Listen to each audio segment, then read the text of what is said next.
হাইওয়েতে সবার এই জিনিসটা মেনটেন করা উচিত, প্রত্যেকটা গাড়ি থেকে মিনিমাম দূরত্ব রাখা উচিত। যেই দূরত্ব থাকলে আপনি এনি টাইম ব্রেক করে আপনার গাড়ি দাঁড় করে রাখতে পারবেন।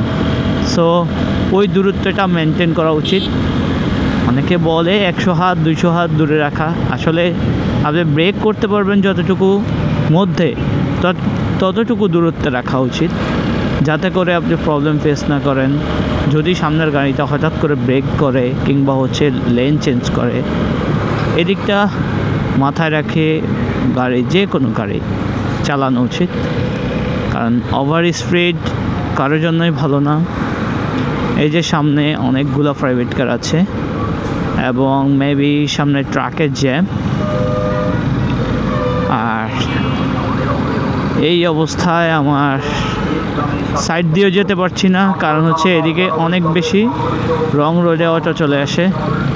আর এই যে বড় ভাই, উনি তো মারাত্মক ফিলে আছেন হাইওয়েতে, ক্যাপ মাথায় দিয়া হেলমেট ছাড়া।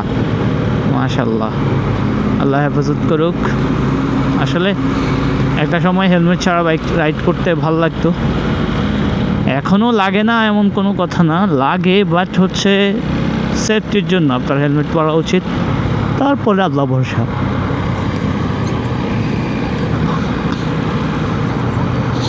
আমি অলরেডি মদনপুর চলে আসছি। মদনপুরে আশা করি কোনো জ্যাম নাই,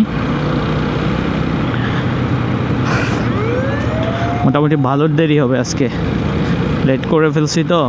সো আরও আগে বের হলে, শীতকালে কুয়াশার জন্য একটু ঝামেলা মনে হচ্ছে আর কি। আর রাস্তাঘাটের পরিস্থিতি খুবই খারাপ, যে কোনো জায়গায় যে কোনো ধরনের দুর্ঘটনা থাকেই, এবং ডাকাতের প্রবণতা বেড়ে গেছে অলরেডি আমাদের দেশে। প্রচুর ডাকাতি হচ্ছে জায়গায় জায়গায়।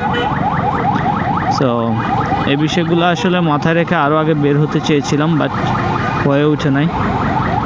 যাই হোক, আল্লাহ ভরসা, ইনশাল্লাহ কোনো প্রবলেম নেই। আর আমিও এত বেশি টায়ার্ড, আমার ঘুম আসতেছে, এরকম একটা অবস্থা। আল্লাহ মাফ করুক। এগুলোকে ক্রস করে যেতে হবে, না হলে তো শান্তি পাবো না মনে হয়। চলে এসেছি।